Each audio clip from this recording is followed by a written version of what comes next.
Tonight on The Extra, the story of a painful year of recovery for a little girl badly burned a year ago tomorrow. Jennifer Tietz has struggled through burn treatment and therapy. Medical reporter Susan Wiese and photographer-editor Dave Colby have chronicled the year of pain and suffering for the little girl. Some of the pictures are graphic, but this is a story of determination and triumph. Did you rub it in? This time, last year, no one knew if this little girl would leave the hospital. But Jennifer Tietz has not only survived, she's recovering remarkably well from burns over half her body. As it turns out, Jennifer is amazingly resilient, and her case clearly shows how the human body can heal itself. Hers is a heart-rending story that inspires. Last January, smoke poured from the second-story window of the house on Sydney Street.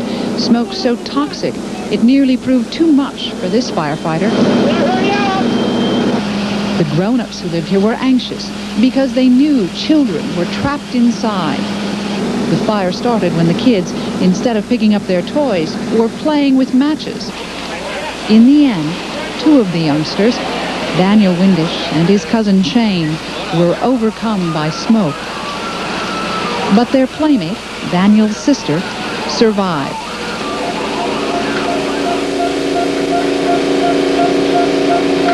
Jennifer Tietz was alive. With burns over the upper part of her body, doctors could give her only a 50-50 chance. Take another listen here, see if that helps. She needed fluids constantly, antibiotics to fight infection, and medicine to tolerate pain. We know that she's having pain because she withdraws or she grimaces and gives us facial expressions. So we assume she's having pain and we medicate her for that. Days later, Jennifer was in the operating room so doctors could begin to surgically close her wounds. 3 times the child would need skin grafts. The badly burned dead tissue had to be removed. Then the wound covered with a paper-thin layer of healthy skin, most often from one of Jennifer's legs.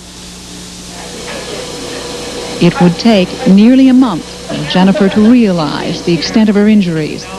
Losing fingers because of a fascination with fire was hard to comprehend. You don't have to grab it. Try and touch it to start, okay? What's more, her nurses insisted that the child perform tasks that were therapeutic.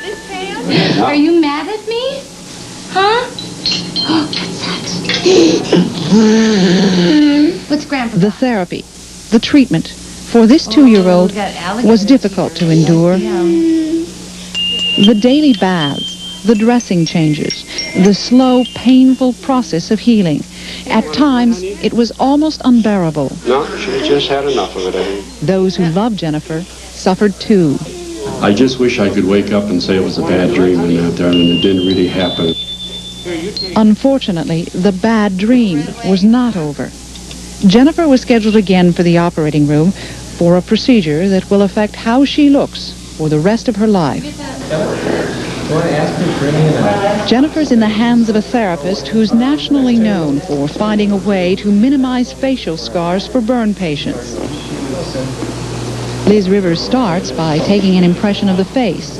It's taken before scar tissue has in any way distorted Jennifer's facial features. Okay. Good?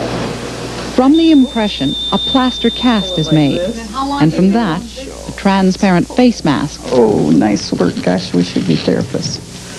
It's the mask that will keep Jennifer's eyelids from drooping, her lips from curling, grotesque facial distortions which occur when no mask is worn.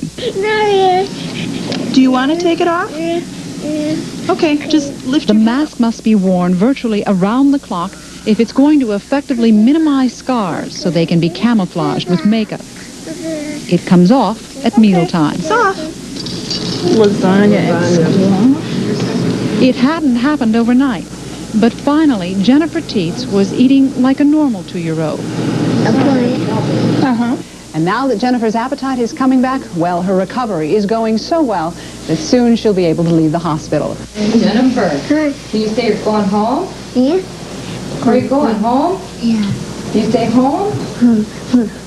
On April 1st, 2½ months after the tragic fire, Jennifer and her mother were packing up. Jennifer Tietz was going home. That one? She was getting ready to face an unkind world. There was one little boy on the elevator who said, "Oh, look at that ugly boy." This day was a milestone. But the toddler was hardly through the revolving door before she would be back at the hospital for face mask revisions and cast changes. At first it was 3 times a week. Now it's more like 3 times a month. Jennifer is back at St. Paul Ramsey so therapists can replace the casts on her hands. Scar tissue as it forms tugs and pulls at the underlying skeleton. Left alone, it would render her hands useless. If we can keep the fingers in a finger shape, her hand will look like a regular hand. There you go. At Easter time, Jennifer was reluctant, afraid to use her hands to touch anything, even as soft as a bunny. But by Christmas time, the repeated castings were paying off. If you look back at what Jennifer has gone through these past 12 months, you can see the real progress she's made. She's still in for a lot of therapy. For the most part, though, the medical treatment of this burn patient is over.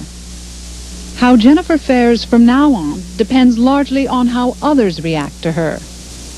Jennifer Tietz needs a lot of understanding and love to keep psychological and emotional scars from developing. The scars you cannot see. Yeah, it's got burnt, huh? Susan Wiese, News 11.